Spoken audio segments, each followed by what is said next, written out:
Interview. Hi, I'm Laidlaw'em, lead designer for Dragon Age 2. The story we wanted to tell for Dragon Age 2 inherently is the story of one person's kind of rise to power over a decade of history. Now, this is the longest period of time we've ever covered in a BioWare title, and we wanted to make sure that we kind of gave it its due to cover a single character and the effect they have in the Dragon Age universe, because our intent is that when we're done Dragon Age 2, things are going to have changed. I don't want to get into details as to what, but when we were looking at mechanics, how could we do something of that scope, hit something that big without, dragging the game out? We started looking at different storytelling techniques, and to frame narratives just leapt off the pages as one we could use. Now, The Usual Suspects or Princess Bride do an exceptional job of kind of jumping into and back out of the story.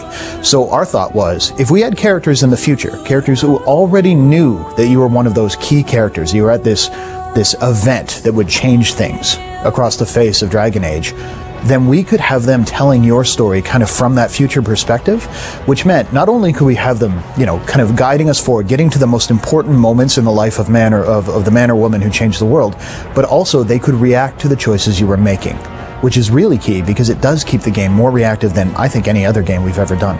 In the demo, you see, Hawk just slicing through Darkspawn, obliterating everything in his path. And what we wanted to do is give players a taste of what it's like to be the legend of Hawk, right? To be the character that everyone knows, that everyone kind of looks at as this influencer in the Dragon Age world. And that means it can tweak the gameplay. You can end up with this, kind of super-powered character who can destroy things. He's even acts a little bit differently based on the way your legend's being told. And then what we get to do is show you, okay, so that's what everyone thinks he was like. Let's dive into the character and go deeper so that players can start to form that character right away. So they have their initial impression, but then we really want to hand the controls and the reins over to them and say, you tell us what Hawk was like. Who was the champion of Kirkwall? Responsiveness was the key for combat. I always felt that there'd be times when you'd give an order and in earlier game it was carried out like a suggestion, like, okay, I'll get up there, I'll start fighting. Sure, that worked really well because you still had that feeling like you were a general, right? You had that tactical control. You could say move here, move around behind, start stabbing, which was fantastic, and I didn't want to lose that, but that didn't mean that we had to keep it slow, to keep it kind of measured. So the goal then is that when I, push a button or issue a keyboard command, something really, really cool happens. So my character leaps into the fray, charges the enemy, leads with their shield and slams into guys, and just some very simple kind of changes in terms of how much lead time before a power is executed, how quickly can I, fire off a critical shot. And to my mind, if I can know that my character will respond the moment I issue the order, then I can actually plan my strategy much, much more effectively.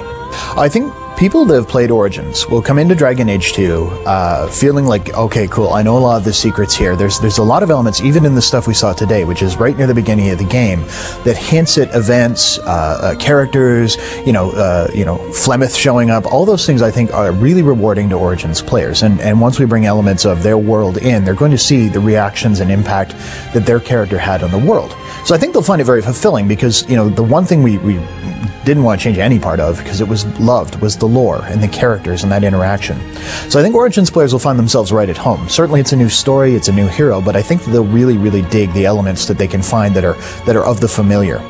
But again, new players coming in get enough of the taste of the Blight, enough of the events of Origins through that destruction of Lothering, that they can come in and quickly be brought up to speed. Because one of our big goals was not to make Dragon Age 2 a game you have to have played Origins. So we want people to be able to dive in, understand the world quite quickly, get the basic concepts, Blight bad, Grey Warden's good, and so on, and then, move into the story of Hawk and understand the legend and get to see that reactivity to the choices they're making and the character they've built almost right away. And once they get that, I think our new players will be like, wow, this is a really, really cool experience. Maybe I should look at Origins. So yeah, Dragon Age 2 is it's going to be hands-on at Gamescom. We're really looking forward to getting people's reactions to it, and we've just announced that it will be coming out in North America March 8th, 2011. Europe, it'll be coming out March 11th, 2011. You'll be seeing it on the PS3, the PC, and the Xbox 360.